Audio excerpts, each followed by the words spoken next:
श्रीमद्भागवत गीता की 18 ज्ञान की बातें। नंबर 1, जवानी में जिसने ज्यादा पाप किए हैं उसे बुढ़ापे में नींद नहीं आती है, उसे वो पश्चाताप में बिताते हैं। नंबर 2, सुख एवं आनंद मनुष्य के भीतर ही निवास करते हैं, परंतु मनुष्य उसे स्त्री में धर्म और बाहरी सुख प्राप्ति के लिए ढूंढ रहा है। नंबर 3, श्री कृष्ण कहते हैं कि भगवान उपासना केवल शरीर से ही नहीं बल्कि मन से भी करना चाहिए। ईश्वर का बंधन उन्हें प्रेम बंधन में बांधता है। नंबर 4, मनुष्य की वासना ही उसके पुनर्जन्म का कारण होती है। नंबर 5, मनुष्य इंद्रियों के अधीन है, इसलिए उसके जीवन में विकार और परेशानियां आती हैं। नंबर 6, मनुष्य के अंदर धैर्य, सदाचार, स्नेह और सेवा जैसे गुण सत्संग के बिना नहीं आते हैं।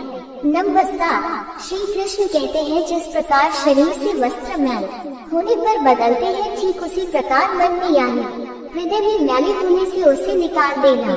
नंबर 8, भगवान ने जिसे संपत्ति दी है उसे गाय रखकर सेवा करनी चाहिए, इससे भगवान प्रसन्न होते हैं। नंबर 9, जुआ, मदिरापान, परस्त्री गमन, अनैतिक संबंध, हिंसा, असत्य, मद आसक्ति और निर्दयता, इन सब में कलयुग का वास है, इसलिए इसका और एक नाम है घोर कलयुग। नंबर 10, अधिकारी शिष्य को यानी जो ज्ञान प्राप्त करने में परिश्रम करते हैं उसे सद्गुरु, अच्छा गुरु अवश्य मिलता है। नंबर 11, भगवान श्री कृष्ण कहते हैं कि मनुष्य को अपने हृदय को बार बार समझने की कोशिश करनी चाहिए, ईश्वर के सिवाय उसका कोई नहीं है। साथ ही यह विचार करना चाहिए कि उसका कोई नहीं है इस ब्रह्मांड में भी जो उसका साथ देगा।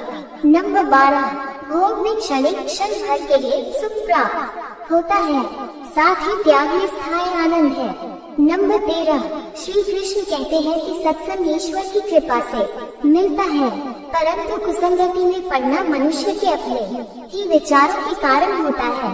नंबर 14, लोभ और मोह माया, किसी से अधिक लगाव पाप के माता पिता कहे जाते हैं, साथ ही लोभ पाप का बाप ही है। नंबर 15, श्री कृष्ण कहते हैं कि स्त्री का धर्म है कि रोज तुलसी और पार्वती का पूजन करे, इससे उनकी सुख समृद्धि हमेशा बने रहते हैं।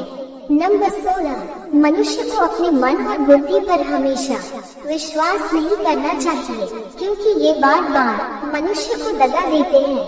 खुद को निर्दोष मानना बहुत बड़ा गुनाह साबित होता है। नंबर 17, पति पत्नी पवित्र रिश्ता बनाए रखने से भगवान पुत्र के रूप में उनके घर आने की इच्छा रखते हैं। नंबर 18, भगवान इन सभी कसौटियों पर कसकर जांच परख कर ही मनुष्य को अपनाते हैं, इसलिए मन में गलत विचार नहीं रखना चाहिए, सदैव किसी के साथ प्रेम भाव से रहना चाहिए। वीडियो पसंद आए तो वीडियो को लाइक और चैनल को सब्सक्राइब कर दें। जय श्री राम।